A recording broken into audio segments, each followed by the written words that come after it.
오늘 그 출애굽기 30장 37절 38절 마지막 두 절만 읽고 오늘 출애굽기를 끝내겠습니다. 반복되는 말씀이 많기 때문에 지난주와 동일한 말씀이 35장부터 40장까지 있기 때문에 오늘 출애굽기 마치는데 큰 어려움이 없으리라고 생각하고요. 30장 37절 38절 하나님께서 성막을 어떻게 지어라, 또 모든 성막 안에 있는 기구들을 어떻게 만들어라 하신 다음에 거룩한 향을 만들고, 그리고 너네는 이것만큼 하지 마라 하시는 부분입니다. 37, 38 같이 읽죠. 시작. 내가 여호와를 위하여 만들 향은 거룩한 것이니 너희를 위하여는 그 방법대로 만들지 말라. 냄새를 맡으려고 이 같은 것을 만드는 모든 자는 그 백성 중에서 끊어지리라. 아멘. 무서운 말입니다. 좀 그죠? 근데 이게 무슨 말일까? 한번 하나님 말씀대로 성막 안에 있는 모든 걸 만들게 하셨잖아요. 그리고 나서 하나님께 드리는, 하나님이 흠향하여 받으시는 향을 만드는 재료들을 쭉 여기에 나열했습니다. 우리 지난주에 이걸 제가 말씀드렸고요. 오늘 마지막에 말씀하시기를 너희가 이걸 너희를 위해서 만들고 너희가 그 향을 맡기 위해서 만들지 마라. 그러면 이걸 만드는 모든 사람은 백성 중에 끊어질 것이다. 하나님은 하나님만 맡기를 원하시는 향이 있으신가 보다. 그렇죠? 제가 아는 유일한 향수는요, 샤넬 넘버 5입니다. 제가 그거 하나 외에는 아는 게 펄퓸이 하나도 없습니다만, 오늘 하나님이 만들라고 하신 그 향, 그것을 너희를 위해 만들지 말라. 저는 이게 상징적인 의미가 있다고 보고요. 오늘 우리가 31장부터 40장까지 읽을 때 거기에 안식일에 대한 말씀이 계속 반복됩니다. 아마 읽으신 분은 알 겁니다. 안식일이 창세기에, 그리고 하나님께서 정해 주시고 출애굽기에 계속해서 반복됩니다. 안식일을 지켜라. 그날은 거룩한 날이다. 그 안식일이 무슨 특별히 좀 특이하긴 하죠. 달력에 빨간색으로 돼 있으니까. 그런데 실제로 하나님은 왜 그날을 거룩하게 하고 너희가 지키라고 하시는가? 저는 이게 오늘 너희가 향을 만들어서 하나님께 드릴 향으로 너희를 위해 쓰지 마라 하시는 말씀과 다 같은 맥락에 있다고 생각을 하고요. 여러분은 왜 그렇다고 생각하십니까? 하나님 왜 이런 말씀 하셨을까? 네. 제가 가까이 계시기 때문에. 네. 한번 그냥 정답은 없습니다. 저도 주석을 찾아봤지만 이렇다 딱 말하는 건 없고요. 그냥 왠지 오늘 화두로 던지는 게 좋을 것 같아서 제가 이 말씀을 정했습니다. 예, 이 말씀을 던지고 나서 우리가 한번 이야기를 나누면 좋겠다.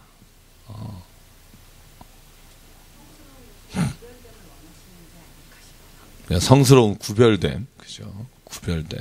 이 구별된다는 말, 지난주에 우리가 거룩이라는 단어를 지지난주에 얘기하고 끝났잖아요. 그죠? 구별된다는 거. 여러분, 우리가 교회에서 쓰는 물건도, 그죠? 강대상에 쓰던 걸 노래방에 가져가서 이렇게 쓰면 좀 이상하죠? 이 마이크도, 그죠? 이거 슈어 10만원짜리입니다. 요즘 올라서 12만원? 그죠, 전사님? 그죠? 이 슈어 중에, 흔히 쓰는 건데, 여기에 있으면은 우리가 하나님의 거룩한 성물이라고, 헌금으로 우리가 산 굉장히 귀한 것이다. 근데 이게 이제, 누가 이렇게 술 먹고 어디에서 부르시면 이건 이제 성물의 가치가 전혀 똑같은 물건이라도 다르다는 거죠. 그러니까 하나님이 오늘 우리에게 너희가 그 향을 만들어서 너희를 위해 조합을 하고 너희를 위해 쓰지 마라 하시는 말씀에는 분명히 하나님의 것과 하나님의 것으로 바친 것에 대한 구분이 있어야 된다. 근데 그 구분의 가장 중요한 핵심은 뭘까? 성경을 보면 하나님이 가장 집착하는 게 있어요. 그건 향도 아니고 안식일도 아니고 가장 집착하는 게 사람입니다.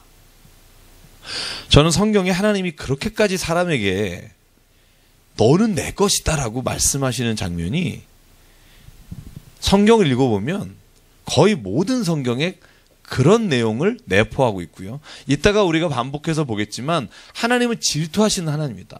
가나안 땅에 들어가서 너희가 다른 아세라상이나 어떠한 것을 섬기는 것을 하나님은 싫어하신다. 왜냐하면 너희는 내 거기 때문이다.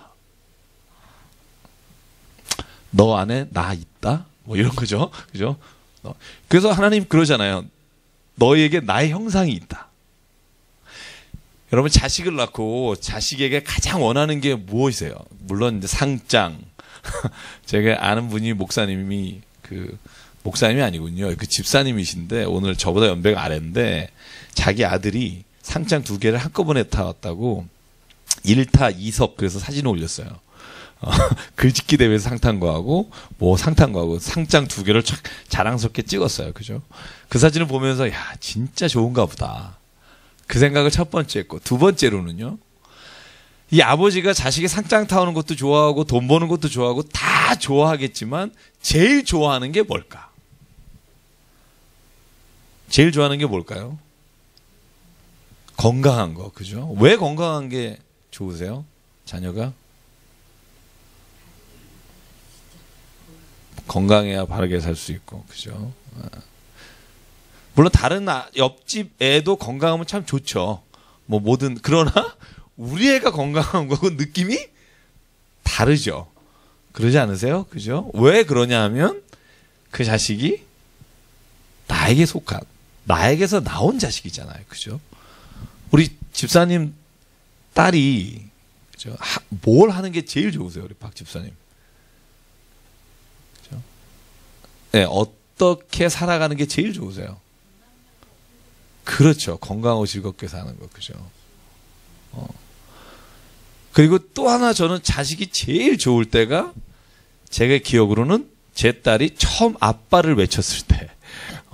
그때 정말 아버지의 공통적인 의견인데 모르겠어요. 최 집사님은 어떠신지 모르겠지만 저는 기분이 정말 날아갈 것 같더라고요. 이제야 얘가 나를 알아주는구나. 뭐 이런 느낌도 있었던 것 같고요. 그리고 이런 거 있잖아요. 그 자녀가 무엇을 해든지 잘 됐을 때 어디서든지 이 한마디만 하면 모든 수고와 고생과 모든 어려움이 싹 물로뜩 녹아요. 뭐죠? 우리 어머니 어머니 때문에 제가 이렇게 됐습니다. 그럼 그게 여러분이 좋을 게 뭐가 있어요. 그죠? 돈이 돌아오는 것도 아니고 그런데 자식이 기억해 주는 것 자체가 그 부모에게는 그거 자체가 너무너무 행복하고 좋은 일이라는 거죠. 그러니까 하나님은 저는 그런 마음이라고 생각해요. 그러니까 하나님이 우리에게 너는 제발 내가 너를 창조하고 너는 내가 얼마나 사랑하는지를 알았으면 좋겠다. 그러니까 다른 곳에 가서 다른 엉뚱한 곳에서 네가 아버지를 찾지 않고 하나님을 찾지 않았으면 좋겠다. 또 한 가지 나에게 드려야 될 내가 정말 원하는 것을 너를 위해 혹은 헛된 것을 위해 쓰지 않았으면 좋겠다. 저는 그게 하나님 우리에게 원하시는 거의 유일한 일이라고 생각해요. 뭐 하나님이 우리가 다른 뭘 많이 드린다고 해서 그것 때문에 우리를 좋아하신다고 생각하지 않고요. 우리를 좋아하시니까 그 모든 것이 가치가 있고 의미가 있다. 저는 이게 바뀌었다고 생각합니다. 그래서 하나님 우리가 무엇을 드렸기 때문에 살아가는 것이 아니라 사랑하기 때문에 너희가 다른 곳에 가서 하나님을 찾지 않기를 원하신다.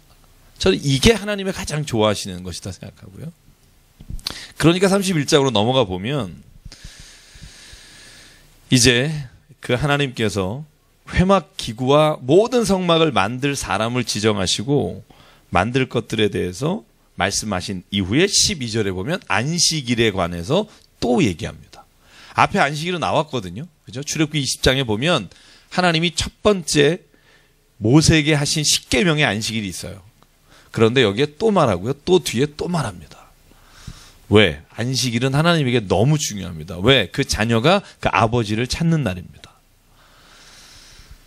자, 한번 31장 1절에부터 제가 우리 6절까지 저랑 교독할게요. 제가 1절, 여러분이 2절. 여호와께서 모세에게 말씀하여 이르시되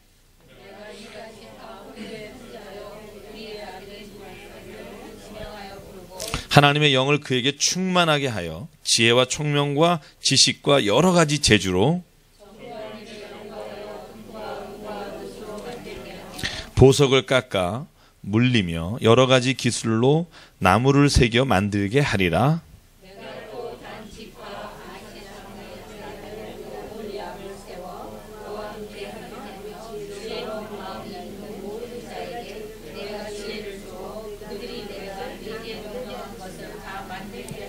아멘.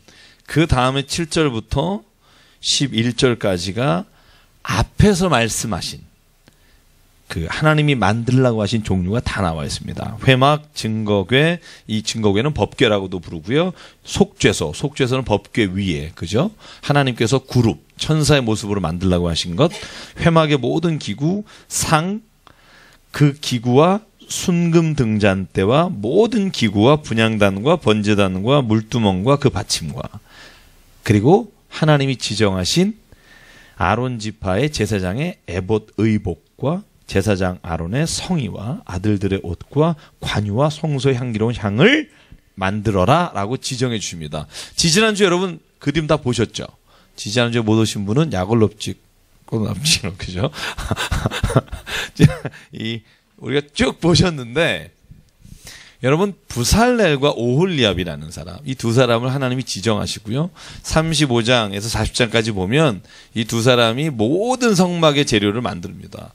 부살렐은요, 제가 판단컨대 부살렐은 뭐 성경에 그런 얘기는 없지만 부살렐이 뭘 만들었나를 보면 금은, 홍보석, 이런 보석들 세공하는, 그래서 저는 부살렐은 주로 자기가 제일 잘하는 게 보석 세공사 같아요.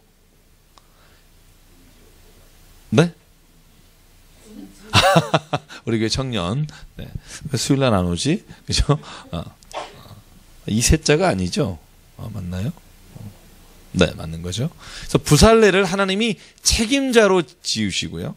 오홀리압을 돕는 자로 두셨다라고 주석이 많이 그렇게 얘기를 해요. 왜냐하면 그 옆에 보면 6절에 보면 오홀리압을 세워라는 단어가 그와 함께 돕게 한다라는 의미를 가지고 있어서, 그래서 이 오홀리압은요 주로 뭘 만드냐 하면, 이 사람은 목공 쪽이라고 볼 수 있는 게 번제단과 그리고 모든 장막의 기둥을 세우는 것과 이걸 다, 그래서 저는 목공 쪽에 관련된 것을 오홀리압이, 그 다음에 금은 세공이나 그 다음에 금잔 뭐 이런 것들은 부살렐이, 그리고 그 외에 오늘 여기 성경에 보면 이런 말이 있습니다. 어떤 말이냐면 6절에 지혜로운 마음이 있는 모든 자, 이 말을 원어하고 영어 성경에는 이렇게 돼 있어요.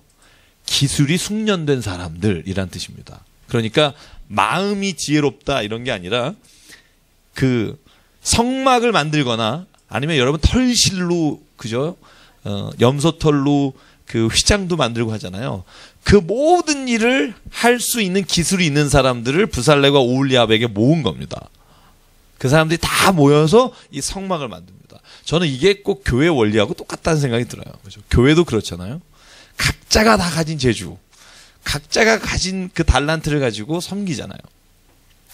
성가대 우리 이경 집사님, 그죠? 성가대 정말 목소리 들을 때마다 야, 이게 남자 목소리다, 이런 느낌을 받습니다. 저는.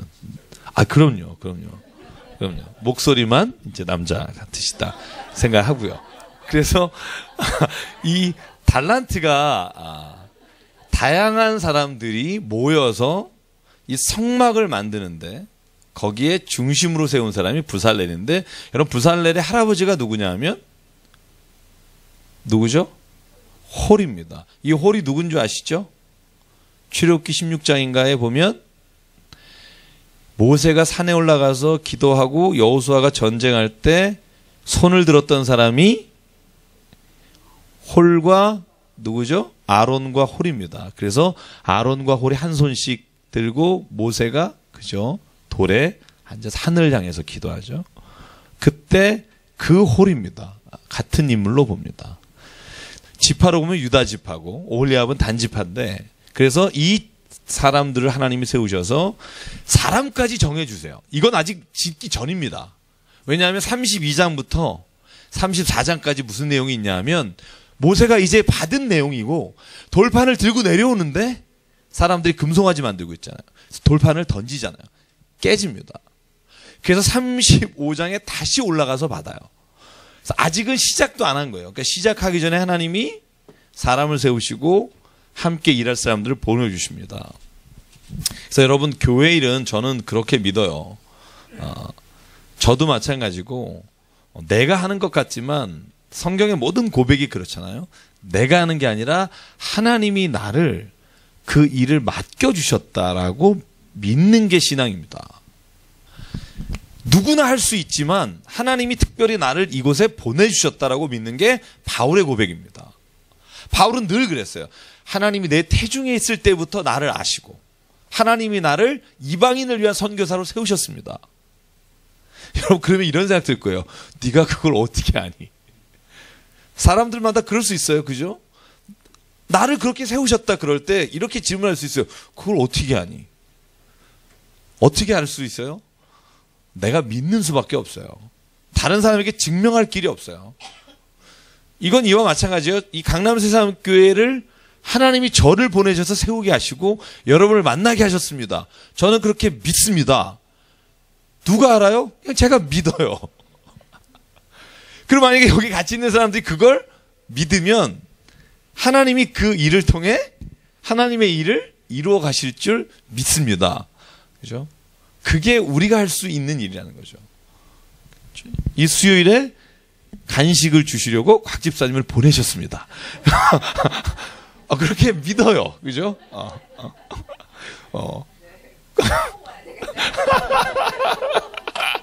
이러면서 부담을 주는 거죠. 그죠? 부담을 주는 거죠.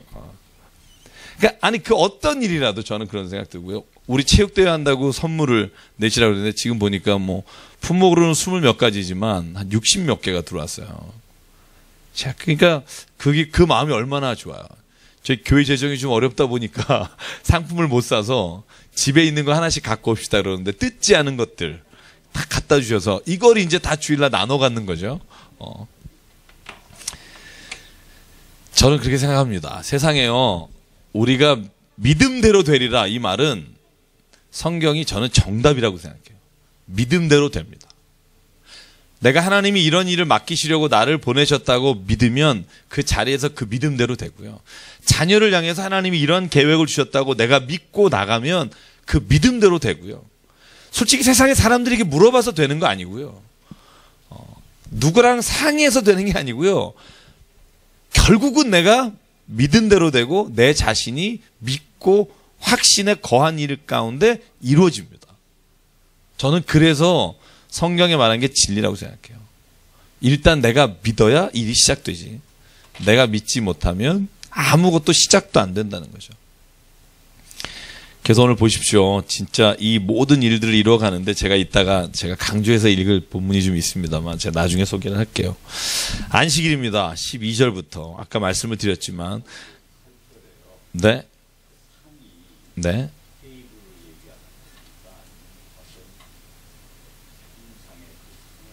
테이블입니다. 네. 그러니까는 이 금잔이나 아니면 분향단을 올려놓는, 그리고 떡을 올려놓는, 진설병을 올려놓는 그 상. 네. 번제단은 그 상이 없고요. 번제단 자체는 그냥 번제단으로만 되어 있습니다. 그 밑에 돌을 놓고. 근데 상이 있는 것은 떡을 올리는, 12개 떡을 올리는 걸 그걸 상이라고 불러요. 상 위에 얹는 게 되어 있어요. 금초 때도 상 위에 올리게 되어 있고, 분향단도 위에 올리게 되어 있고. 그래서 항상 지을 때 상이라는 말이 나옵니다. 질문 아마 그러신 거예요. 형상을 만들지 말라 그랬는데 상이라는 단어가 한국말이 좀 구분 헷갈리니까요. 자, 그래서 13절과 14절을 보면 안식일을 왜 지키라고 하나님이 그렇게 얘기하시냐 하면, 자, 13절만 읽을게요. 같이 시작. 너는 이스라엘 자손에게 말하여 이르기를 너희는 나의 안식일을 지키라. 이는 나와 너희 사이에 너희 대대의 표징이니 나는 너희를 거룩하게 하는 여호와인 줄 너희가 알게 함이라. 아멘. 17절 같이 읽어볼게요. 시작. 이는 나와 이스라엘 자손 사이에 영원한 표징이며 나 여호와가 엿새 동안에 천지를 창조하고 일곱째 날에 일을 마치고 쉬었음이니라 하라. 이 두 번 나오는 표징이란 단어가요. 영어로 하면 뭐 간단합니다. 그냥 영어 성경에 보시면 sign입니다. sign. 그러니까 너하고 나하고 너희가 나의 거룩한 백성이다라는 걸 어떻게 알겠니? 물론 십계명이나 여러 개 있다. 근데 그 중에 내가 가장 중요하게 너희와 이 표징으로 삼는 게 있겠다. 그게 뭐냐면 안식일이다. 이 날은 너희가 하나님의 거룩한 날로 지켜라. 여러분, 이거 하나님이 지정하시고 하나님이 우리에게 약속하시고 원하시는 날이다.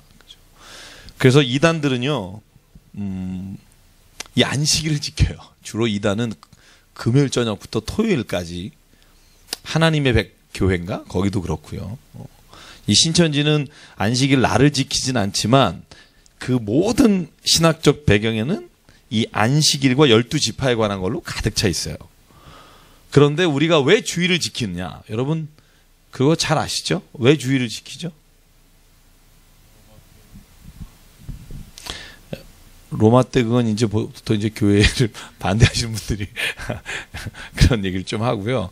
실제로 성경으로 보면 안식일이 성전에 휘장이 찢어지고 성막이나 성전에서 하나님을 예배하는 것이 끝나잖아요. 그래서 우리가 공간으로서의 예배가 끝나고 이제는 공간에 모여서가 아니라 모든 만민에게 하나님의 영이 부어지고 만민이 하나님 앞에 개인이 나가 예배하는 자로 세우셨다고 성경에 그런 상징적 의미로 휘장이 찢어지고 제사장이 1년에 한 번 들어가서 속죄하는 게 아니라 이제 모든 사람이 자기가 자기 입으로 하나님 앞에 회개하고 용서받고 하나님과 대화를 나누죠.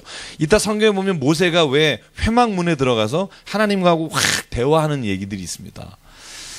얼마나 좋을까. 이렇게 대화를 해요. 듣는 게 아니라 얘기를 하면서. 근데 그게 찢어지면서 이제 모든 사람이 다 너희는 왕 같은 제사장이며 하나님 나라이고 너희 한 사람 한 사람이 다 그렇다. 그렇게 지정을 하시고 나서는 이 안식일도 이제는 구약에서 하신 하나님께서 안식하고 쉬셨다는 흔히 유대가 말하는 그 금요일 저녁이 아니라 예수께서 우리의 죄를 용서하시고 우리의 죄를 해결하신 부활의 그 아침에 하나님이 우리를 만나주셨다라는 의미로 부활절 혹은 부활의 아침, 이게 안식 후 다음 날이거든. 안식이 토요일 오전까지잖아요. 그렇죠? 보통 오전이란 표현은 이스라엘 시간은 하루의 시간이 오후 6시에 시작해요. 6시. 그래서 다음 날까지 하루예요. 6시. 그렇죠? 그래서 금요일부터 토요일까지였던 게 토요일부터 주일까지로 변한 겁니다. 그래서 주일 새벽. 그때 우리가 주일 예배로 안식일을 대체하는 겁니다. 근데 희한하죠? 일주일이잖아요. 여러분, 한 달, 1년, 근데 일주일, 7일이죠. 일주일이 며칠이에요? 7일이죠. 이거 성경 때문에 이렇게 된 것 같으세요? 아니죠. 어떤 분은 그래요. 성경 때문에 이거 일주일이 월화수목금토일이 됐다고. 아닌 거 아시죠? 월화수목금토일은 성경 때문에 이렇게 된 게 아닙니다. 어디를 봐도 그런 근거는 없습니다. 이건 성경에서 말하는 7일인데 희한하게 일반 양력 혹은 태양력으로 월과 년을 계산하면서 그 작은 단위로 나눈 게 7개예요. 그래서 여러분 7개 월화수목금토일이 다 신들하고 연결되어 있잖아요. 기독교 관계 없잖아요. 그죠? Sunday가 sun, 그죠? Monday가 moon, 그런 거잖아요. 그 다음에도 다 그 Fry가 Fry, F-R-I라는 것도 어느 신의 이름이고요. 다 그래서 지어진 게 일주일이잖아요. 그러니까 기독교에서 만든 게 아닙니다. 그런데 참 희한하게 이 7일이라는 시간이 인간이 볼 때 또 인간에게도 이 날이 일주일로 나눠서 쉬는 게 가장 적합하다고 생각이 든 거예요. 그래서 어떤 사람은 이런 표현도 해요. 세계에 장터 있잖아요. 장터가 5일장 있고 7일장 있고 10일장 있잖아요. 로마에서 10일장도 있고 그랬대요. 그래서 이 7일이라는 게 장터를 기준으로 세웠다는 사람도 있고요. 아니면 달이 금음달, 그 다음에 풀문, 그죠? 보름달. 그래서 달이 4개로 한 달이 나눠져요. 모양이. 점점. 그래서 그 달의 모양으로 했다는 사람도 있고, 그러나 아직 제가 읽어본 바에 하면 한번 집에서 뭐 조사를 해보십시오. 정확히 왜 7개로 나누는지 모르지만 이런 생각이 드는 거예요. 하나님이 정하신 그 원칙이 사람의 원리에도 맞다. 저는 갑자기 그런 생각이 들더라고요. 그죠? 하나님이 쉬라고 하는 날 쉬지 않으면 분명히 인간의 몸에는 이상이 생긴다. 저는 그게 우리를 위한 안식이기도 하잖아요. 그래서 예수님 말하잖아요. 안식일의 주인은 누굽니까? 안식일의 주인은 인자다. 그 인자가 예수님이시기도 하지만 곧 사람이라는 뜻도 가지고 있습니다. 그래서 여러분, 우리가 안식일을 쉰다, 주일을 쉽니다가 하나님을 거룩하게 하는 것과 동시에 그 일이 곧 사람도 휴식하며 하나님의 거룩하심에 참여하는 날이 된다. 그래서 여러분, 주일을 기뻐하십시오. 아침마다 일어나시면서 아우 또 주일이야? 이러지 마시고 어머 주일이야? 이렇게 좀 따라해 보실래요? 진짜 어머 주일이야.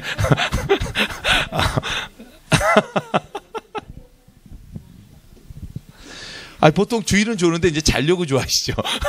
예배 드리는 것 때문에 좋아하는 게 아니라 오래 잘 수 있어서. 그죠?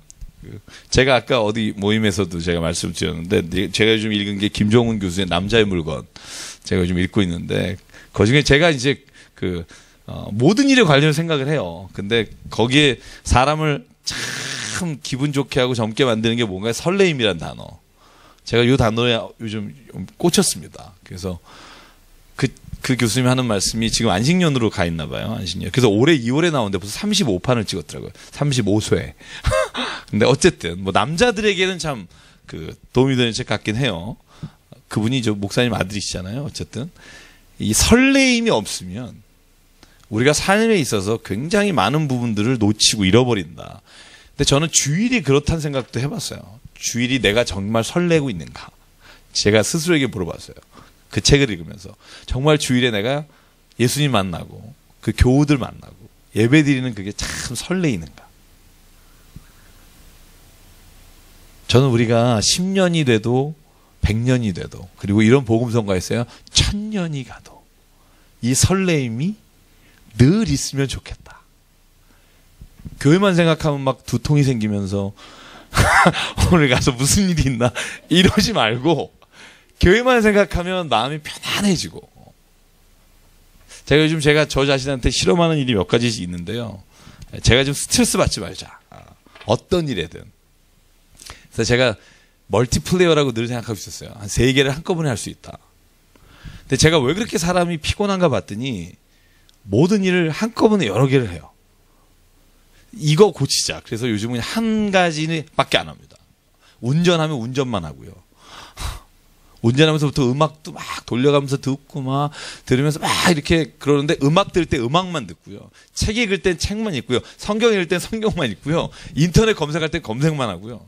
3가지를 안 하는데요. 제가 발견한 게 있어요. 피곤하지가 덜 피곤해요. 막 이거 하면서 이랬던 것들이 없어지. 여러분도 한번 해보시면 좋을 것 같아요. 그냥 그 한 가지에 내가 몰두하니까 마음이 편안해지더라고요. 보통 우리가 텔레비전 보면서 애 보면서 밥하면서 이러잖아요. 그죠? 우리 그러면서 난 정말 여러 개를 한꺼번에 잘해 막 이렇게 막 자부심도 가지는데, 요즘 제가 몸이 조금 안 좋다는 걸 느끼고 요즘 제가 좀 제 자신에게 하는 격려의 말일 겁니다. 한 가지씩만 하자. 그리고 모든 일에 좀, 그 책을 읽고 나서 제가 또 저에게 말하고 좀 설렘을 가지고 하자. 이 수요일 저녁에 모이는 것도 참 여러분의 얼굴을 보고 같이 나누는 게 얼마나 좋은가. 이런 설렘을 좀 갖자. 야, 이거 다음 주에도 또 해야 되는데 막 이러지 말고 이러면 뭐 성경은 끝이 없다 이러지 말고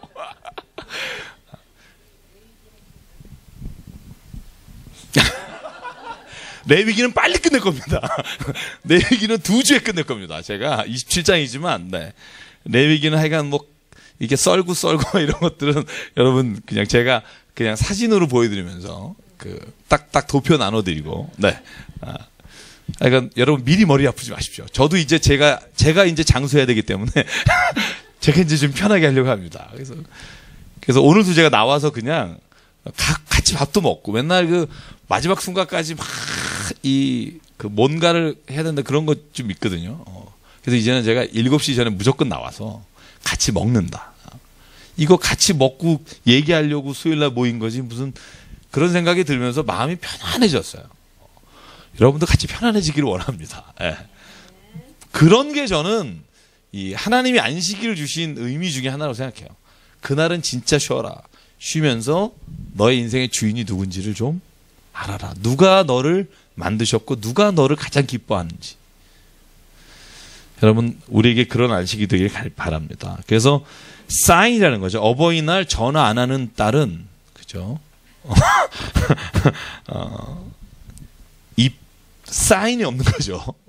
딸과 엄마의 관계가 이게 얘가 아는지 모르는지가 되는 것처럼 하나님은 안식일도 그 사인으로 보시겠다는 그 날을 너가 나와의 거룩한 표징으로 삼겠다. 전화하셨죠? 다? 그래서 성막을 왜 만드느냐? 안 하셨어요? 자, 이제 오늘부터 이제 요 32장부터 오늘 34장까지가 제가 하려는 핵심이고요. 그 이후는 좀 짧게 넘어갈 수 있습니다. 32장 같이 볼게요. 모세가 아직 안 내려왔습니다. 그죠? 한 40일을 산에 있었던 곳으로 아는데 안 내려옵니다. 그러니까 32장 1절부터 6절까지 저를 한번 교독할게요. 제가 1절 읽겠습니다. 백성이 모세가 산에서 내려옴이 더뎌짐을 보고 모여 백성이 아론에게 이르러 말하되 일어나라 우리를 위하여 우리를 인도할 신을 만들어라. 이 모세 곧 우리를 애굽 땅에서 인도해낸 사람은 어찌 되었는지 알지 못함이니라.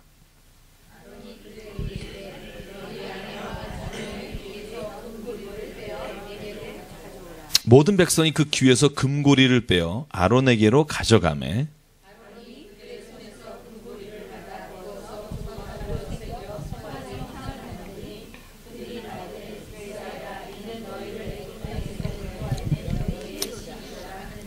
아론이 보고 그 앞에 제단을 쌓고 이에 아론이 공포하여 이르되 내일은 여호와의 절일이니라 하니 이튿날에 그들이 일찍이 일어나 번제를 드리며 화목제를 드리고 백성이 앉아서 먹고 마시며 일어나서 뛰놀더라.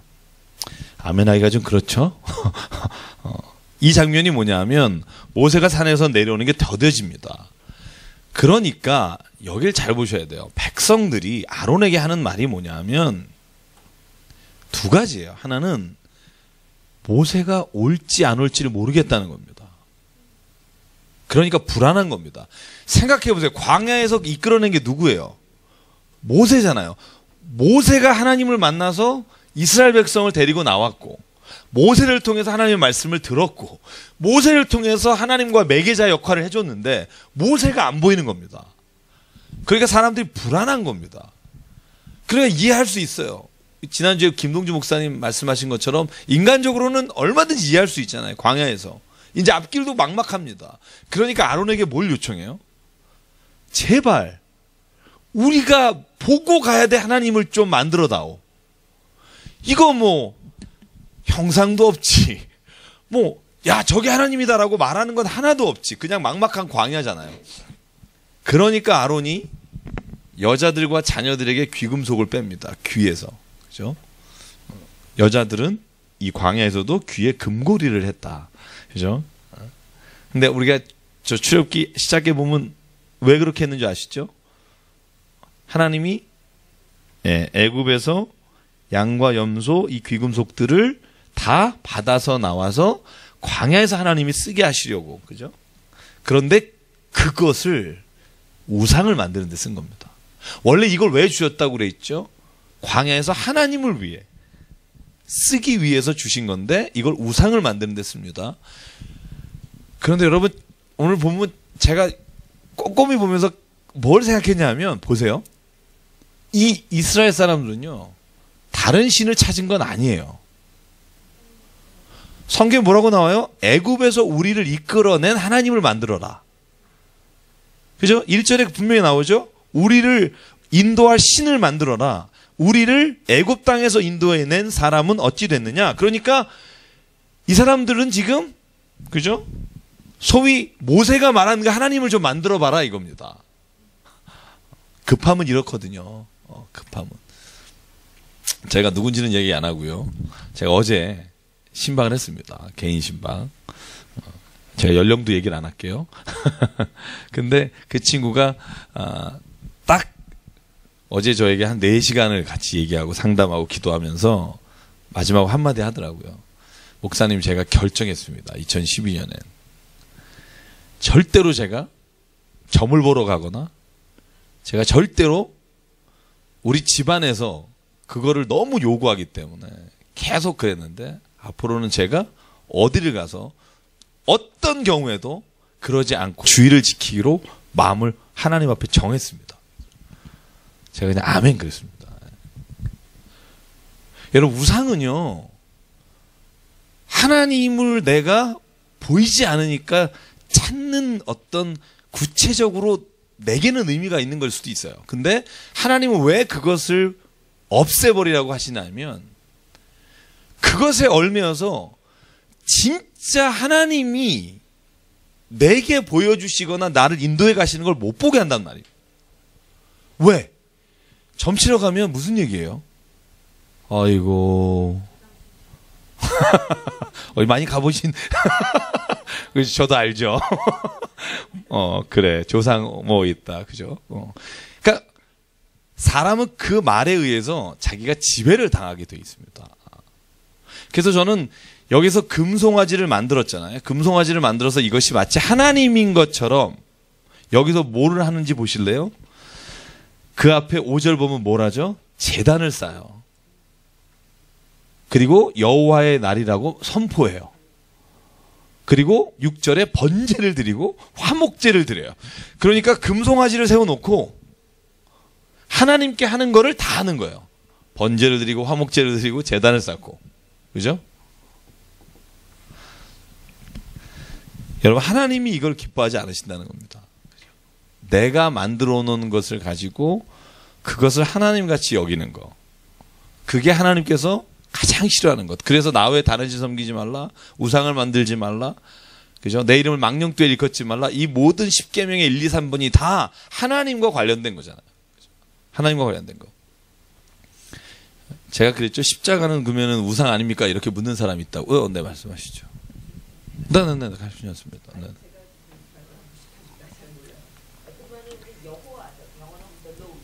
네. 네? 네. 히브리어의 차이인데요. 그러니까 제가 여러분에게 그 문서 편집에 대해서 말씀은 안 되는데 하나님에 대한 단어가 헬라어로 야훼가 있잖아요. 그죠? 야훼라는 게 있습니다. 이 야훼라는 단어는 우리가 번역할 때 뭐라고 번역하냐 하면 The Lord라고 번역을 하기도 하고요. 그죠? The Lord God이라고 번역하고 두 개를 섞기도 해요. 근데 아도나이라는 게 있어요. 여러분, 아도나이라는 거 들어보셨죠? 아도나이. 아도나이 이런. 이게 그냥 God이라고도 번역을 하고요. 그러니까 이 두 단어가 있기 때문에 흔히 God, the Lord 이렇게 번역합니다. 그러니까 원문에 비춰서 번역할 때. 그래서 이거를 Y 문서라고 하고요. 아니야, 야훼 문서라고 하고요. 그 다음에 이걸 엘로힘 문서라고 하죠. 그러니까 아도나이는 엘로힘을 어떻게 보면 이 헬라어라고 그러나? 그죠? 이 번역한 게 아도나이입니다. 그래서 엘로힘, 야훼, 그러니까 하나님에 대한 통칭이 굉장히 많아요. 그죠? 근데 이 엘로힘이나 야훼는 일반 명칭이에요. 그러니까 가나안에 있는 사람도 엘로힘, 아도나이. 그죠? 아도나이 그러면 하나님이에요. 근데 유일하게 이스라엘 백성에게만 주신 이름이 있어요. 그게 출애굽기 3장 14절 야훼예요. 네. 내가 당신의 이름을 모릅니다. 근데 그전에도 하나님 이름 불렀거든요. 근데 하나님의 이름을 내가 다른 사람 물어보면 뭐라고 말합니까? 그러니까 하나님이 야 그래 내가 너한테 내 이름 알려줄게. 나는 야훼다. 근데 야훼가 여호와라는 말하고 야훼라는 말하고 잘 들으시면 좋겠고요. 아시는 분도 있을 텐데 같은 말입니다. 같은 말인데 왜 두 단어가 됐느냐? 개역 성경에는요 여호와로 돼 있고 개정 개역판엔 야훼로 돼 있어요. 아마 야훼로 안 됐죠, 그죠? 공동 번역에 야훼로 돼 있을 겁니다. 왜 그러냐 하면 제가 나중에 그건 설명을 드리고요. 히브리어는 자음밖에 없어요. 모음이 없어요. 그래서 이렇게 요것만 있어요. 헬라어로. 아니. 히브리어로. 그러면 밑에다가 모음을 붙여서 우리가 추측을 해야 돼요. 이게 모음만 있는데 예를 들면 이런 거예요. 우리한테 이렇게 돼 있는 거예요. 이렇게. 잘 보세요. 우리 한국말로 하면 H, 니은만 있어요. 그럼 이게 3000년 전의 사람들은 이것만 보면 딱 발음을 했어요. 하나님. 근데 후대에 되니까 이게 호노남인지 후누님인지 그래서 모든 고증을 가지고 다 검사해서 아하 이게 이렇게 붙이는 게 가장 맞겠다. 그래서 여호와 그러니까 우리나라 말로 했으니까 아예 아하 니은 뭐 하나 더 있다고 합시다. 하나님으로 하자. 이렇게 나중에 여호와라고 쓴 게 잘못됐다는 걸 발견하고 우리 신학자들이 바꾼 거예요. 야훼다. 원래 발음은 모음을 여호와로 잘못 붙였다. 그래서 여호와라고 잘못 붙인 발음을 나중에 고증을 통해서 고고학을 하다 보니까 아하 원래의 모음은 야훼가 맞다. 아하고 그죠? 회 발음이 가장 이 구약 시대에 하나님을 불렀던 발음과 일치한다. 그래서 여호와라는 것을 이제 안 하고 야훼라고 부르게 됐어요. 그래서 요게 야훼라고 부르고 여호와로 부르고 헷갈리는 이유 중에 하나고요. 그래서 우리는 보통 야훼라고 말해야 한다고 합니다. 왜냐하면 원래 불렀던 그 발음이 이거일 확률이 거의 99%다. 그렇게 얘기를 하고요. 그래서 제호바라고 불렀었는데 이제는 야훼라고 부릅니다. 이거는 모음 때문에 그렇고. 네네네.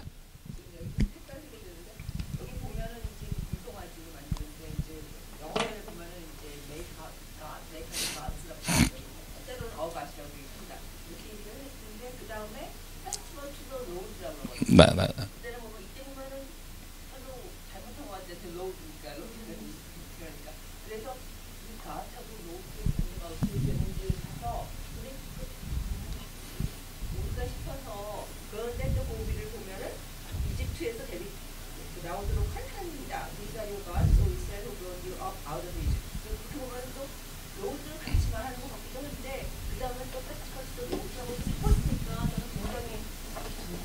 헷갈리시죠? 네.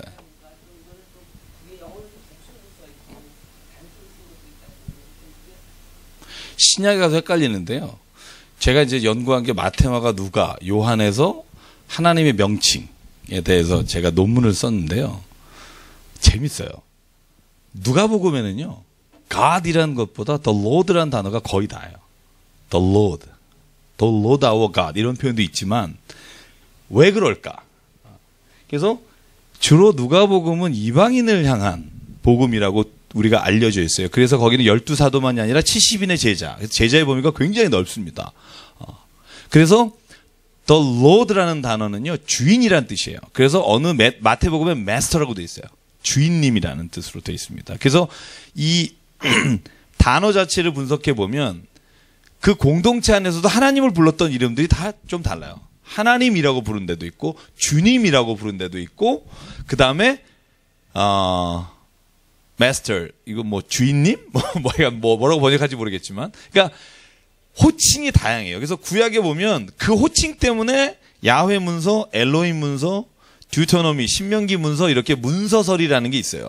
그게 지금 집사님 말씀하신 대로 이 God이라는 단어와 또 Lord라는 단어 하나님의 이름이 아마 쓴 사람은 한 가지 이름으로 썼을 텐데 이걸 섞어놨다 그런 전제하에서 문서 비평을 하시는 분들은 지금 말씀하신 대로 이 두 문서를 나눠서 그런데 그것까지 얘기하면 여러분 신학을 하셔야 돼요. 그래서 제가 초반에 문서설을 창세기에서 안 했습니다. 대략만 말씀드리고 그래서 문서설을 하면 목요일 날은 문서설을 배우셨을 거예요. 그죠? 김진사 목사님. 근데 그 문서설도 가설이기 때문에 확정된 게 아니기 때문에 그걸 또 어떤 분은 또 확정된 설인 줄 알고 또 막 그러시는데요. 어쨌든 지금 말씀하신 대로 하나님에 대한 이름과 주님에 대한 예수님에 대한 이름도 너무나 다양하고요. 그래서 어느 분은요 세교할 때 이런 거 물어봐요. 예수님하고 그리스도하고 뭐가 다르냐고. 그런 질문이 굉장히 우리가 보면 굉장히 이러는데 굉장히 그분이 심각한 거예요. 왜 예수를 예수라고도 불렀다가 그리스도라고도 불렀다가 주님이라고도 불렀다가 그래서 도대체 그분의 정체성은 뭐냐는 거예요. 도대체 그분의 이름이 뭐냐 그러는데 성경에 보면 예수, 우리 주, 그리스도, 하나님 이렇게 한꺼번에 붙어있는 경우도 있어요. 예수, 우리 주, 그리스도, 하나님. 그러니까 이 명칭이라는 건요. 제가 볼 때 저는 그렇게 생각해요. 이 명칭들이 우리도 쓰다 보면 기도할 때 다 하나의 문장에 이런 단어가 여러 개 들어간 경우가 있어요. 그래서 저는 그렇게 이해하는 게 좋지. 이걸 문서설로 해서 이 이름, 하나님의 이름 있는 것마다 탁탁탁 분류해서 이렇게 네 개로 나눠서 하게 되면 굉장히 안 맞는 부분들이 너무너무 많아져요. 나중에 그건 시간이 되면 원하시면 제가 책을 소개시켜 드리겠습니다. 한번, 네. 네.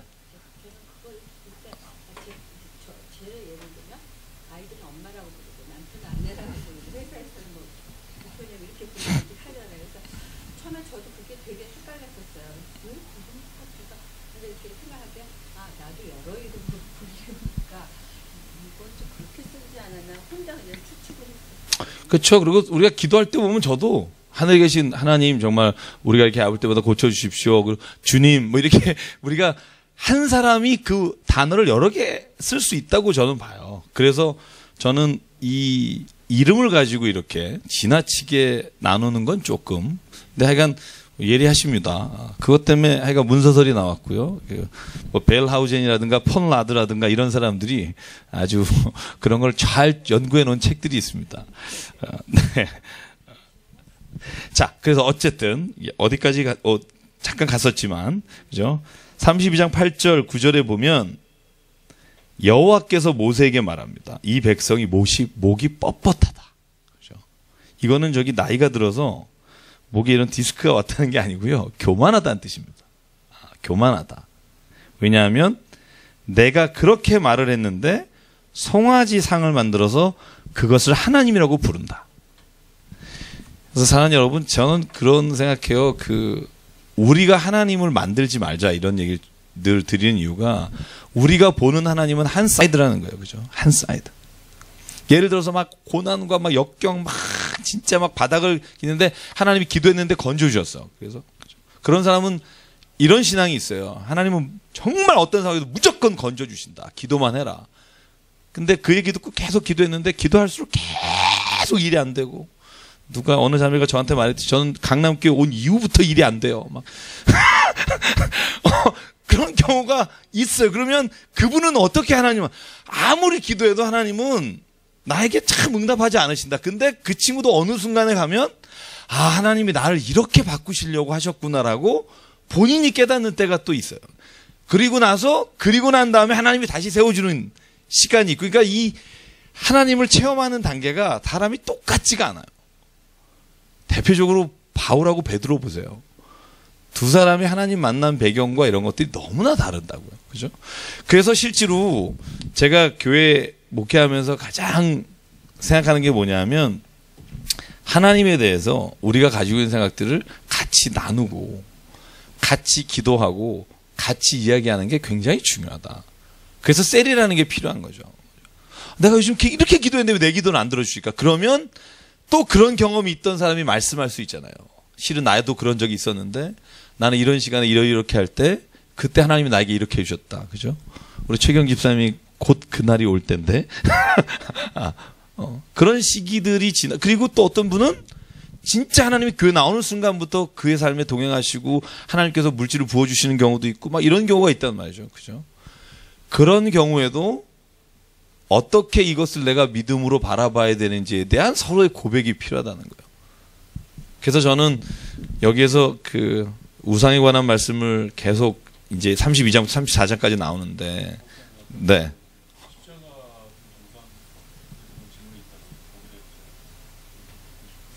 저번에 말씀을 드렸는데 한번 시간 되면, 네.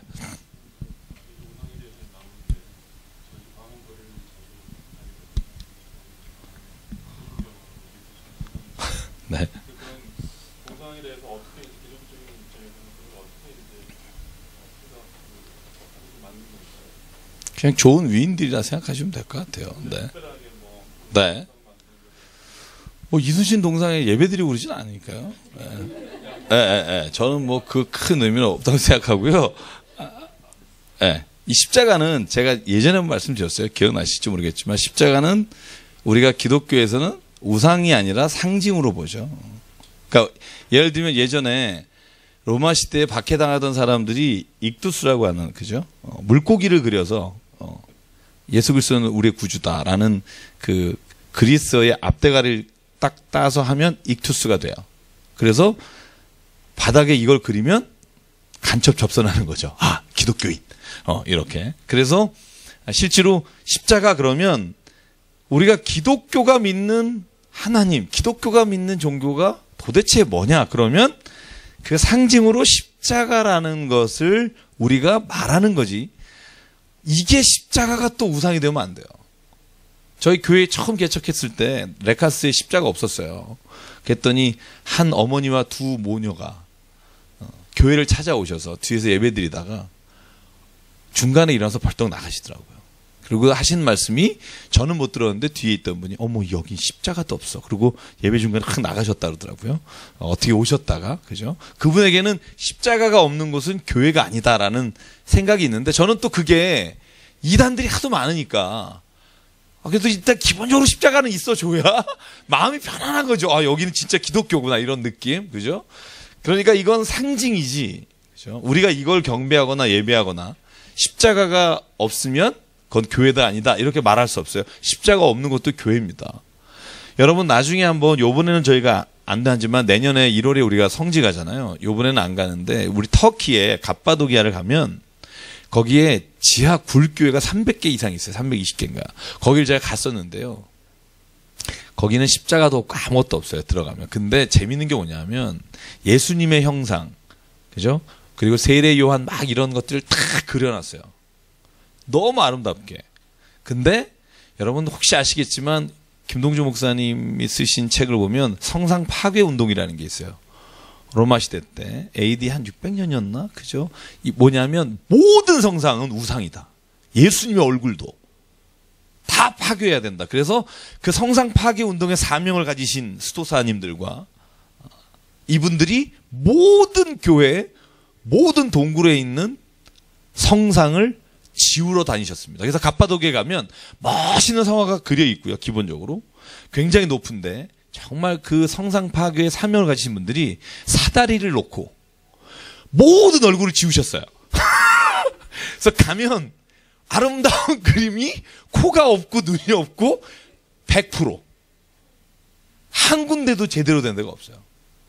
그러니까 저는 뭘 얘기를 드리냐면 기독교 안에서도 예수님의 얼굴을 정말 우리가 바라보면서 기도하고 묵상하는 때가 있었고 이건 우상이라 그래가지고 다 지웠던 때가 있었고 지금은 그냥 그건 우리가 그려서 볼 수도 있지 않겠니라고 하는 시대가 있고 그러니까 저는 너무 이 근본주의자가 되지 말자.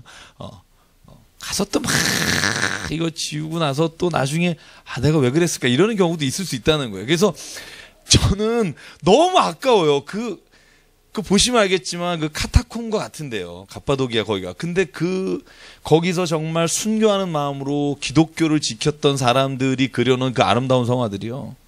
싹 얼굴이 없어졌어요. 그래서 되게 안타까워요. 여러분 거기 물감이라고는 구하기 어렵거든요. 근데 거기서 다 물감을 만들어서 칼라로 이렇게 정말 아름다운 예술과 이 우상을 혼돈하지 맙시다. 예술과 우상을 혼돈하면 예수님 기도하는 손 이거 우상 아닙니다. 그냥 뭐 우리가 그걸 보면서 아 기도는 참 이런 마음이 그죠? 그래서 질문에 답이 되는지 모르겠습니다만 그래서 저는 제가 근본주의나 극단주의를 별로 안 좋아하는 편이긴 합니다만 자 보십시다. 그래서 23장 13절 주의 종 아브라함과 이삭과 이스라엘을 기억하소서 주께서 그들을 위하여 주를 가리켜 맹세하시어 이르기를 내가 너희 자손을 하늘의 별처럼 하시지 않겠나이다. 여러분 이 본문이 뭐냐면 여기를 보십시오. 시간이 없으니까 좀 빨리 갈게요. 성경 안 찾고 이런 내용입니다. 모세가 내려왔어요. 그랬더니 금송아지를 가지고 예배를 드리고 있어요. 모세가 화났어요. 돌판 던졌어요. 깼어요. 그죠? 모세는 성격이 욱하는 사람이에요. 우리 남성은 다 가지고 있는 그 욱. 그래서 깨버리고 나서 하나님 앞에 딱 갔더니 하나님 하시는 말씀이 뭐냐면 내가 이 이스라엘 백성을 진멸하겠다. 디스트로이, 완전 파괴하겠다. 그러니까 모세가 하나님 앞에 그러지 말아달라고 4가지를 얘기해요. 하나님 정말 우리 백성을 그러지 마십시오. 파괴시키지 마십시오. 32장 10절에 보시면 하나님이 내가 진멸하고 너를 큰 나라가 되게 하겠다. 모세에게 축복합니다. 그러니까 하나님이 모세는 살려주시고 다른 사람은 다 죽이겠다. 그때 모세가 하나님께 탄원하는 겁니다. 첫째, 어떻게 탄원해요? 11절에 보면 당신이 애굽 땅에서 인도해내신 백성을 왜 진노하십니까? 둘째, 자기 백성을 산에서 죽이고 지면에서 멸했다고 하는 것을 사람들이 알면 이스라엘 백성들 구해내서 광야에서 죽였다 그럴 거 아닙니까? 참 모세가 하나님을 지금 말립니다. 13절 마지막으로 이제 히든 카드예요. 하나님 아브라함한테 뭐라 그랬습니까? 이삭한테 뭐라 그랬? 이스라엘은 야곱이죠. 야곱한테 뭐라 그랬습니까? 바다에 모래알처럼 자손을 주신다 그러지 않았습니까? 근데 만약에 진멸하시면 그 약속이 기억되지 않을 것 아닙니까? 그랬더니 14절 같이 읽어볼게요. 시작. 여호와께서 뜻을 돌이키사 말씀하신 화를 그 백성에게 내리지 아니하시니라. 하나님이 진멸하시지 않겠다고. 그러니까 모세가 뒤에 보면 모세가 이스라엘 백성 가운데 우상을 만들고 제사를 드리는데 앞장섰던 3,000명을 죽입니다. 그리고 나서 하나님한테 가서 말하죠. 하나님, 제가 그들을 다 멸했으니까 우리 민족을 살려주십시오. 여러분 이 장면 보면 그 창세기 18장 떠오르시죠? 그죠? 떠오르지 않아도 되지만 떠오를 수도 있고, 그죠? 누구죠? 아브라함이 조카 롯이 있는 그 소돔과 고모라를 멸망시킬 때 의인이 50명만 있으면으로 시작하잖아요. 그죠? 그 중보기도하고 비슷합니다.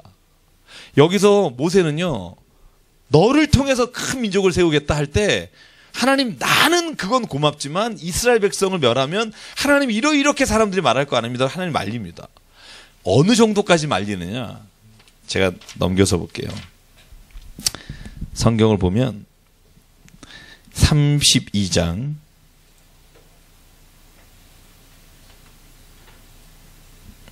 32절 외우기도 좋죠. 같이 읽겠습니다. 시작. 그러나 이제 그들의 죄를 사하시옵소서. 그렇지 아니하시오면 원하건대 주께서 기록하신 책에서 내 이름을 지워버려 주옵소서. 차라리 내 이름을 지우십시오. 뭐 어머님들 이렇게 왜 영화 보면 차라리 날 죽여라 뭐 이런 거 있죠. 날 죽여 뭐 이거예요. 그죠? 차라리 내 이름을 지우십시오. 이 백성을 하나님 멸하시려면. 그러니까 모세가 얼마나 백성을 사랑하는지, 그죠? 어우, 저 같으면, 그까지만 하겠습니다. 저 같으면까지만. 날 죽여라, 이거 좀 쉽지 않은데. 내 생명책에서 내 이름을 지워주십시오. 그랬더니 하나님이 그러죠. 내가 너를 지우지 않고 그러면 앞으로 누구든지 범죄하는 자를 지워버리겠다. 이게 하나님이 말씀하시는 거고요. 여러분 보십시오. 하나님이 모세가 말하니까 돌이키셨다고 되어 있습니다. 이 돌이키셨다는 단어는요, 그 창세기 6장에 보면 하나님께서 또 후회하셨다는 말이 있어요. 그죠? 사람 만드신 것을 후회하시고 라는 단어가 같은 단어입니다. 그래서 하나님도 후회하시나? 하나님은 거짓이 없으시고 말라기 뭐죠? 말라기 4장 6절인가요? 하나님은 후회가 없으신 분이다. 그죠? 그런 말들이 있잖아요. 근데 왜 여기는 후회하시나? 이런 질문하는 사람이 있어요. 저한테. 예. 여러분 어떻게 생각하세요? 어제 제게 청년 한 사람이 문자 보냈어요. 아주 장문의 문자를. 요즘 성경을 읽는데 성경은 막장 드라마 같아요. 창세기. 예. 성경을 좀 읽어보려고 하는데 이건 뭐 근친상간이 안 나오나 뭐가 안 나오나 너무 읽기가 힘들어요. 그래서 제가 그랬어요. Welcome to the Bible. 성세의 세계로 들어온 걸 제가 환영한다. 왜냐하면 읽으니까 고민이 생길 수 있잖아요. 그죠? 그래서 제가 저하고 그 친구가 이제 만나서 성경을 같이 나누게 했는데 그 친구의 고민도 그런 거예요. 왜 성경에는 좀 거룩한 얘기나 이런 게, 그러니까 정말 안 읽었다는 얘기죠. 그런 줄 알았는데 읽어보니까 막 너무너무 막장 드라마 같은 게 많은데 이걸 어떻게 봐야 될지 모르겠습니다. 그죠? 하나님이 후회하시는 하나님이면 그런 생각 안 들어요? 이 나중에 이거 얘를 왜 내가 했을까 이러시면 어떡하나라는 생각도 들고 막 여러 가지 생각이 드시지 않나요? 그래서 이 성경에 대한 본문을 찾아보고 주석을 찾아보면 굉장히 여러 가지 말이 있습니다만 제가 그 본문에서 깨닫는 게 있습니다. 그게 뭐냐면 시편에도 그런 말씀이 있어요. 하나님은 후회가 없으시다. 그죠? 하나님께서는 그가 하신 일에 대해서 다시 돌이키지 않으신다. 근데 성경의 본문에 보면 그런 단어들이 있다는 말이죠. 그 뜻의 차이는 뭘까? 여러분, 그 뜻의 차이가 뭘까? 사람이 보기에는요, 그 일이 바뀌는 것 같고 후회하는 것 같고 그 일 자체를 돌이키는 것 같지만 하나님의 역사의 경륜에서 이것들이 돌이키거나 바꾸는 것은 아니라는 겁니다. 여러분, 제가 그 얘기를 왜 이 시간에 자신 있게 말할 수 있냐면 하나님이 어떻게 하든 사람들은 하나님이 한 것에 대해서 반대하며 말할 수 있고 어떤 일을 하든 긍정하면서 말할 수 있어요. 예를 들면 여러분 그런 생각 안 드세요? 하나님이 하신 일 중에 하나님이 정의를 행하시고 사람을 죽이신다. 막 죄진 사람을 다 죽이면 우리가 뭐라 그러냐 하면 야, 하나님 어떻게 저럴 수가 있냐.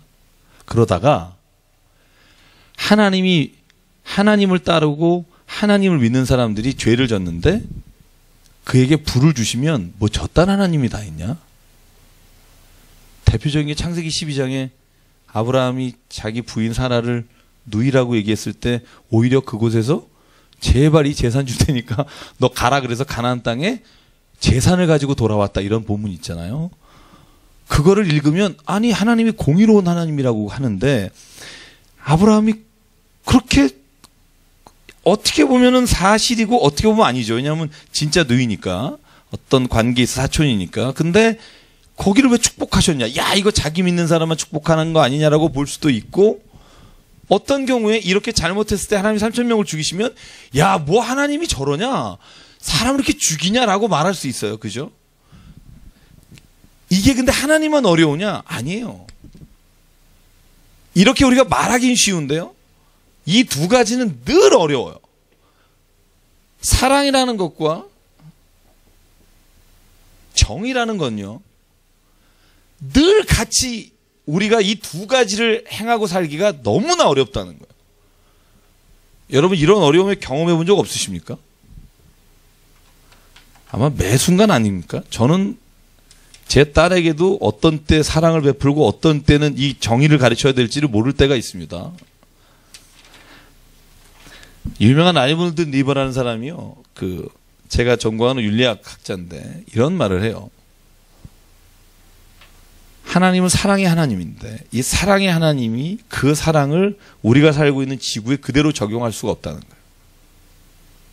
왜냐하면 그 사랑은 이 땅을 살아가는 우리의 눈에 편견으로 보면 편애한다고 볼 수 있기 때문에. 그래서 하나님의 사랑을 하나님이 이 땅 가운데 이루시는 도구로 준 게 뭐냐면 정의라는 도구를 주셨다. 그런 표현을 써요. 그러니까 이게 얼마나 두 가지가 어렵다는 걸 알 수 있죠. 여러분 딸이나 아니면 아들이 무언가를 잘못했을 때 그걸 용서해 줘야 될 때가 있고 때로는 개로 하여금 깨닫게 혼낼 때가 있잖아요. 여러분 그 기준을 어떻게 하세요? 주로 이제 부모님들이 내 마음대로 하시죠. 내가 남편하고 사이가 좋을 때는 다 용서가 되고 남편이 지긋지긋하면 그냥 애가 하는 건 다 저 남편 때문에 얘를 내가 낳아서 죄송합니다. 저희만 그런가. 그러니까 실제로 사랑과 정의라고 하는 문제에 부딪혔을 때 하나님이 오늘 여기 성경 가운데 때로는 죄 가운데 진멸하시고 때로는 죄인도 용서하시는 이 역설적인 것들이 하나님이 하시는 일을 바라보는 우리가 굉장히 이해하기 어렵지만 그러나 하나님은 우리가 믿기는 하나님은 이 모든 것을 통해서 하나님이 계획을 가지고 하나님이 이끌어 가시는 하나님의 신실하심 속에서는 이 두 가지를 행하시는 데 있어서 결코 하나님은 실수가 없으시다고 저는 믿고 성경은 그걸 증언하는 겁니다. 때로는 우리는 이 둘 사이에서 행한 것이 실수하는 일이 있잖아요. 그렇죠? 잘못하는 경우가 있고. 근데 하나님은 성경 안에 돌이키시고 후회하신다는 표현들이 나오지만 우리가 성경을 다 읽고 보면 하나님이 우리를 구원하시는 계획의 큰 안에서 하나님이 이 모든 것, 사랑과 정의의 어떤 모든 틀 안에서 우리를 이끌어 가시고 운행하시는 데는 하나님은 실수가 없으시다. 저는 그것을 우리가 믿어야만 신앙생활에 있어서 주저함이 없다고 생각해요. 예를 들면 이런 겁니다. 제가 예를 들게요. 우리가 하나님 앞에서 죄를 지고 잘못하면 고난당할 때가 있다고 생각하죠. 그죠? 고난당할 때가 있어요. 죄인이 고난당할 때가 있어요. 근데 만약에요, 하나님이 죄인을 고난을 안 주시고 죄 짓고 세상에서 욕하는 사람 너무 축복해 주시면 사회가 욕해요. 저건 교회 다닌다 그러면서 돈만 만나가지고 막 그죠? 해는 집 보면 이런 말 하죠. 저는 그런 분 많이 봤어요. 그렇게 얘기하시는 분, 그죠? 하나님이 때로는 고난을 주시면 당하는 입장에서나 또 가족들은 그래요. 교회 다니면 뭐 하냐? 이렇게 어려움이 오는데, 그죠? 그러니까 하나님이 무슨 일을 하시든 어떠한 행위를 하시든 사람의 보는 것과 사람이 생각하고 내 기준을 가지고 보는 것과는 다르다. 여러분도 달라요.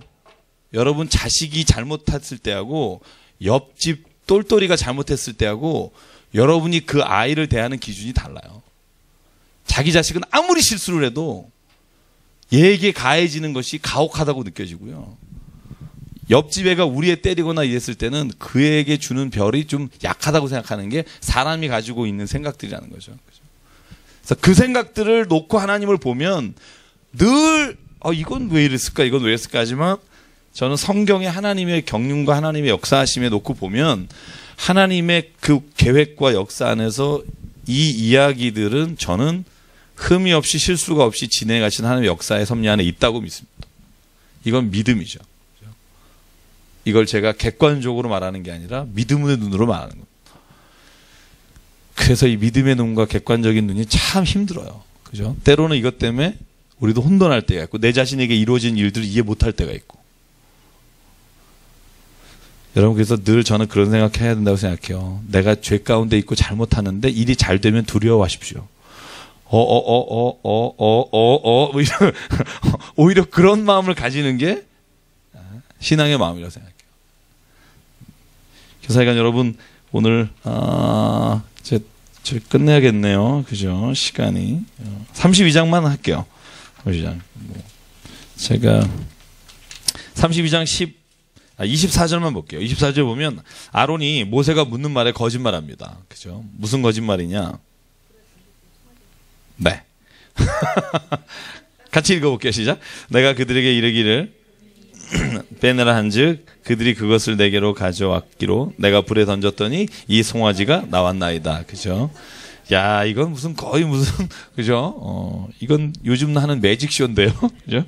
딱 던졌더니 금상이 나왔다. 근데 원래는 어떻게 돼 있어요? 32절 4절에 보면 조각칼로 아론이 아주 섬세하게 만들었어요.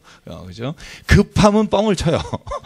사람은요, 급하면 해요. 둘러치는데 결국은 그게 드러나죠. 얼굴에 드러나거나 뭐 어디에 드러납니다.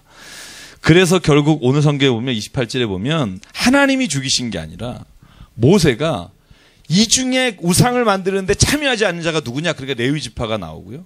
그들을 통해서 우상을 만드는데 적극적으로 참여한 사람인지 어딘지 모르지만 형제든 누구든 그들을 죽여라. 그래서 3,000명이 죽습니다. 야, 어떻게 이거 3,000명 죽이냐? 이럴 수 있어요. 그러나 성경은 말해요. 3,000명을 모세가 죽임으로 하나님 앞에 모세가 나가서 우리를 용서해달라고 말할 수 있는 것을 모세가 자격을 자기가 있다고 생각하고 나가게 하는 것이 이거였다는 거죠. 아론은 안 죽였냐고요?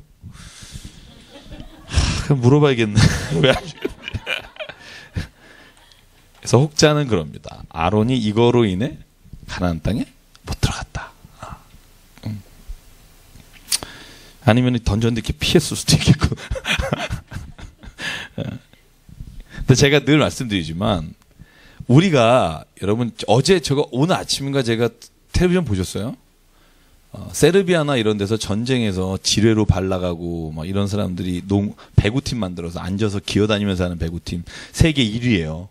근데 세계 1위 그 장애인 배구의 세계 1위가 다 전쟁 국가예요. 다 발목 지뢰로 수십만 명이에요. 현재 후천적으로 장애가 있는 사람들이 다 그런 전쟁. 근데 여러분 유엔이라고 하는 게 창설됐잖아요. 유엔이 뭐 1920년대인가 처음 만들어졌지만 1941년에 그리고 1944년인가 모스크바 협의 때 이 유엔이라고 하는 게 아주 정식적으로 창설해서 일을 만드는데요. 유엔이라는 곳이 생기기 전까지는요. 전쟁을 일으킬 때 민간인을 죽이면 안 된다 이런 거 없었어요. 아유 전쟁 지금 죽고 사는데 무슨 너 민간인이야 이러고 어떻게 죽여요. 군인만 죽이게 돼 있어요 지금은. 민간인을 죽이면 아무리 전쟁 중이라도 사과해요. 나와서. 죄송합니다. 저희가 대포를 잘못 쏴서 그 집이 박살났습니다. 근데 여러분 이런 전쟁이 개념이 생긴 게 유엔 창설 이후예요. 그러니까 유엔이라고 하는 게 세계를 감시하고 알면서부터 민간인을 죽이면 사과했지 옛날에는요. 뭐 19세기, 18세기에는 전쟁하는 나라가 민간인을 죽이든 군인을 죽이든 이기면 돼요. 그래서 역사는 승자의 역사잖아요. 제가 이 얘기를 왜 드리냐면 우리가 성경에 나오는 사람을 죽였다, 뭐 적군을 죽였다 이 말할 때 잔인하다. 이건 여러분 우리의 생각이 지금 굉장히 20세기를 살아가고 있다는 거고요. 20세기의 눈으로 그 전쟁을 보면 정말 잔인하죠. 월남전이나 우리나라의 노근이라든가 왜 그 사람 죽인 거 확 이슈되는 이유는 그런 이슈가 생긴 이후죠. 그죠? 민간인을 학살한다 전쟁 때. 여러분 옛날엔 그런 거 없었어요. 옛날에는 그 씨를 말린다. 이게 거의 전쟁에 있어서 삼족을 멸해야 후환이 없다. 이게 중국의 지시방화쇼 이러면 이제 다 이제 거기는 3대 죽이고 막 제가 중국 영화를 좋아하는데 뭐 랄라 와샤파 이러면 이제 보통 중국 영화 보면 삼족을 그냥 그러면 그걸 보고 야, 저 너무하다. 왜 삼족 이런 사람 없었어요. 왜? 알렉산더도 마찬가지입니다. 알렉산더도 여러분 우리가 굉장히 영웅이라고 보지만 AD 330년 그가 점령 전쟁을 할 때는요. 그래도 그가 굉장히 친근한 아리스토텔레스 밑에서 공부를 했기 때문에 굉장히 인간적이었어요. 그럼에도 불구하고 그 학살은요 대단하거든요. 근데 그걸 그 당시에는요 왜 죽입니까? 라고 말하지 않았어요. 그죠? 그러니까 우리가 성경의 많은 이야기들은 어쩌면 우리가 왜 이러지? 라고 하는 질문들이 이 3000년이라고 하는 시간의 갭 속에서 우리의 생각으로 볼 때 하는 일들이 참 많다는 거예요. 왜냐하면 여러분 보세요. 만약에 우리가 하나님의 말씀을 기록한다고 할 때 우리 지금 같이 있는 사람들이 이해 못하고 저질 이런 걸 쓰겠어요? 생각해 보세요. 노아가 뭐 옷을 벗고 막 예를 들어서 뭐 유다가 무슨 다말을 이런 얘기를 저질 이런 건 우리가 기록하면서 그죠? 안 적거든요. 근데 그 당시에 그걸 자유롭게 읽는 사람들에게 썼다는 건 그 당시에 그건 문화적으로나 사회적으로 비난받거나 우리가 막 저지르거나 야 하나님이 왜 이래라고 말하지 않을 수준의 글이었다고 저는 생각해요. 전쟁도 마찬가지입니다. 뭐 이스라엘이 가나안 점령할 때 어떻게 거길 다 죽여. 물론 지금 생각하면 좀 이상하죠. 지금은 유엔 평화협정을 체결한 나라에서는 그런 일을 하면은 심판받죠. 그죠? 국제 재판을 받습니다. 그런데 그게 언제부터냐고요? 1940년대 이후입니다. 그 이전에는 전범 재판이라는 게 19세기나 이런 때 없었다는 거죠. 그때는 뭐가 있었냐면 여러분 프랑스 혁명 보시면요. 그때 기분 나빴던 사람들은 다시 잡으면 다 죽여요. 그죠?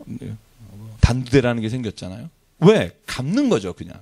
억울한 걸. 그러니까 제가 보자면 청년이 질문한 게 그런 거였거든요. 성경에서 그런 내용들.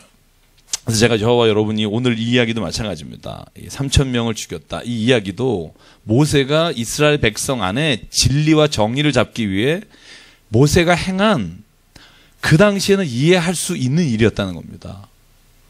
네.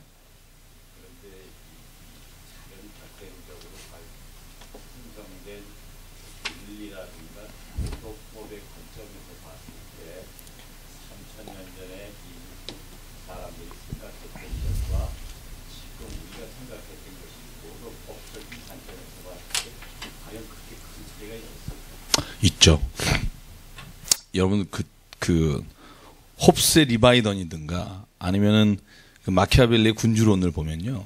그 책에 보면 거기에 나오는 일단 군주의 힘이라거나 그 오죽하면 리바이던이라는 단어를 썼겠어요. 그 욥기에 나오는 바다의 그 흉악한 짐승이잖아요. 그러니까 군주의 힘이라는 건 지금 우리가 생각하는 이런 정도가 아니고요. 그러니까 다윗이나 솔로몬이 뭐 이렇게 우리는 보지만 다윗과 솔로몬의 위치에서 한 여인을 간음한 것으로 인해 하나님의 회개했다고 하는 것 자체가 어떻게 보면 그 당시의 군주로서는 굉장한 일을 했다고 볼 수도 있다는 거고요. 지금 말씀하신 대로 지금의 도덕법과 기준이 그때는 다르지 않았을까라고 말할 수 있지만 그러나 그 당시의 책들을 보면요. 그렇게 지금 말할 수 있지 않는 부분이 굉장히 많아요. 네, 굉장히 많습니다. 그래서 심지어는 그러잖아요. 인간이 자연 상태에 있을 땐 전쟁이다.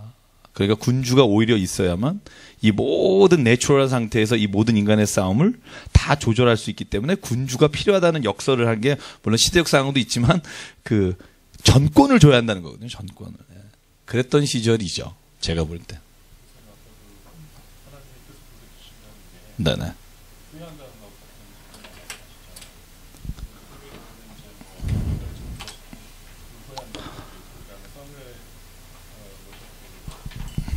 네, 사울을 선택하신 거 후회하셨다. 네네. 하나님이 전지전능하신 하나님이신데 미래하던 일까지도 그걸 다 아신다면 그런 후회를 하실 수 있는 어떻게 네네네. 오, 질문이 많으시네. 네네. 도리키사라고 되어 있었잖아요. 그걸 영어가 쓸 수 있어요. 근데 거기 보면 랜더로드 릴렌티드라고 그러는 거죠. 릴렌티드, 예. 뭐라나 누그러졌다는 그렇죠. 네. 네. 네. 그러니까 한 단어를요 10가지로 번역한 게 있습니다. 히브리어를. 네. 예, 영어도 다른 경우. 네. 근데 제가 여기다 적어놓은 게 있는데요. 쭉 본문에 그 패러런 장절들이 있어요. 같은 단어로 해놓은 것들. 근데 일단 뭐 두 분의 이야기 중에 근본적인 거는 일단 맥락은 같습니다. 그러니까 하나님이 했던 걸 후회한다는 의미가 아니라 하나님께서 이 계획 안에 진행하는 데는 이 계획을 바꾸신 게 아니라 이 중간에 예를 들면 우리가 중보기도 하거나 하나님 앞에 기도하잖아요. 그죠? 기도하면 하나님이 뜻을 바꾸거나 돌이키거나 후회한다는 표현이 하나님의 큰 계획 안에서는 흘러가는데 중간에 하나님이 우리의 기도와 우리의 요청과 간구에 따라서 이 계획 안에서 수정하시거나 바꾸신다는 의미지 이걸 큰 구원의 틀이나 하나님의 역사의 큰 틀에서 바꿔가신다는 의미가 아니다. 예. 그렇죠. 그러니까 수정이라는 표현도 좀 안 맞는데 이게 인간이 말할 수 있는 언어의 한계인데 네네.